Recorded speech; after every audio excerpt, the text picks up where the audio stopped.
Oke pemirsa, luar biasa hari ini panas banget. Ya, panasnya itu gimana ya?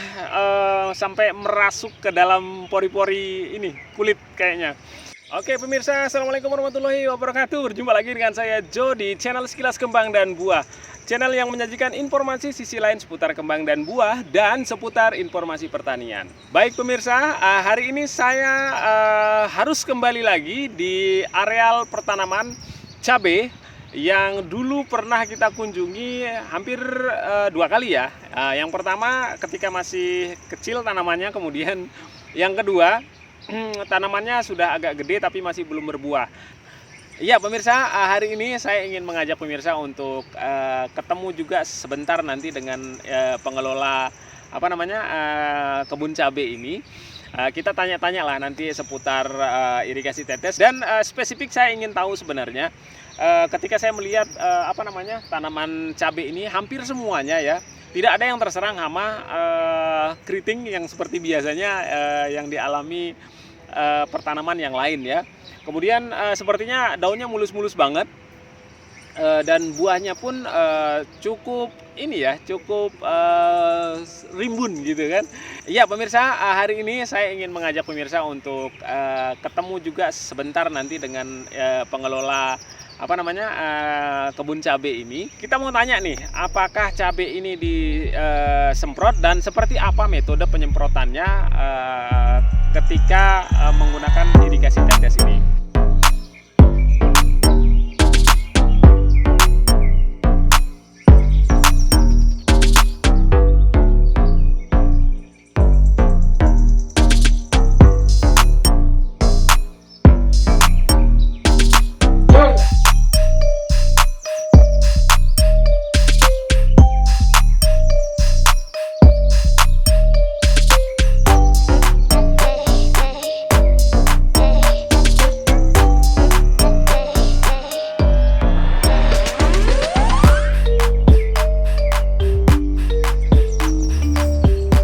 Aku pikir teknologinya gini, loh kok masih nyemprot pakai gendong gitu tuh. Ternyata memang belum, karena ada instalasi yang lain belum ini ya. Oke.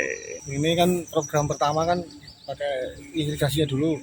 Ini yang kedua supaya kita enggak pakai pengendalian HPT-nya, enggak pakai gendongan semprotan seperti itu, pakai pengabut aja di bawahnya. Jadi enggak irit tenaga lagi. Berarti pengabutnya modelnya selang bisa, nanti tinggal dikasih tiang aja di tengah.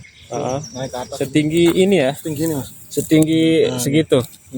Pokoknya harus di bawah tadi ini mas. Itu modelnya nozzle. Kayak ono nozzle ya? Lembut. Kalau yang mau bagus lagi, kabutnya atas bawah mas. Cuman kan kita perlu biaya lagi. Dia bisa pakai reel atau bisa. Terus kemudian hambatan kita kekurangannya kan ini di luar GH. Luar GH. Bedanya kalau di luar greenhouse sama di dalam kan suhunya sulit diatur. Suhu ya. Nah, cepat berubah. Terus kemudian pengendalian hama juga susah.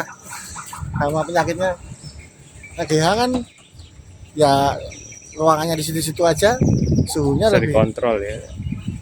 Oke, sip. Ning biaya lebih ya kan untuk biaya awal pasti agak banyak, tapi kan jangka waktu pemakaiannya kan lama. Kalau misalnya ganti komoditas gimana tuh? Ganti kan, ini juga. Iya, pengabutnya kan bisa nanti dipasangnya bukan paten tinggi sekian, tidak. Jadi dia bisa dinaikkan, bisa diturunkan. Settingnya harus benar-benar bagus. Kayak untuk misalnya mau tanam kobis tekanan rendah misalnya, pengabutnya kan tinggal diturunkan. Tapi kalau lubang tanam masih bisa dipakai. Bisa. Lubang tanam itu tinggal ini aja, dikasih perlakuan aja. Nanti supaya normal lagi, tanam yang lain bisa. Nggak harus bongkar selang itu ya? Nggak harus. Dengan misalnya sehabis cabai ini, jarak tanam cabai kan memang 70 nih kira-kira. Kalau misalnya kobis katakanlah dia 45 atau 40 cm antar tanaman, nanti tinggal ditambahi aja. Tambahi lubang. Lubang.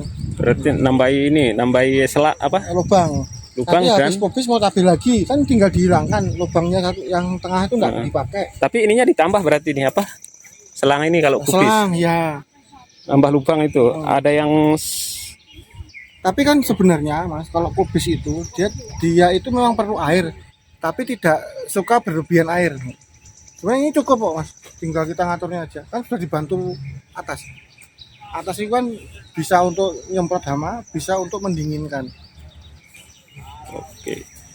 Nek pengabut itu, nek biaya pengabut Pengabut. Ya itu tadi biaya awal mungkin tinggi, tapi pemakaiannya kan bertahun-tahun.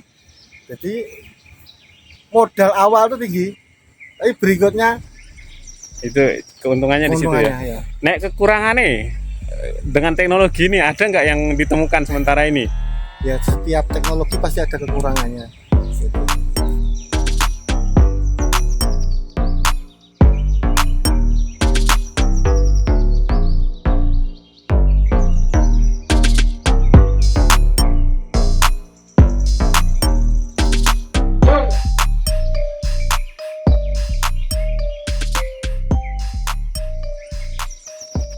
Oke pemirsa, kita sudah jalan-jalan, panas banget nih masih.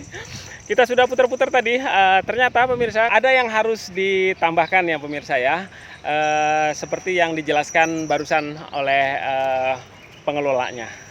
Jadi kalau misalnya ingin tenaganya lebih lebih irit lagi, lebih efisien dan efektif untuk mengelola pertanaman di tanaman cabai yang menggunakan metode irigasi tetes ini, dan tidak ingin lagi menggunakan semprot gendong, ada tambahan khusus yang harus dibuat di antara jaringan-jaringannya. Dan itu bisa dilakukan pemirsa.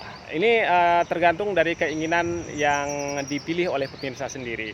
Jadi mau pilih yang mana, mau menggunakan jaringan irigasi tetesnya hanya untuk penyiraman saja, atau sekaligus digunakan untuk pengendalian hama atau penyemprotan tanamannya. Gitu ya pemirsa ya. Oke, mudah-mudahan informasi ini bisa memberikan manfaat, tetap berkah dan menjadi buah yang baik. Wassalamualaikum warahmatullahi wabarakatuh.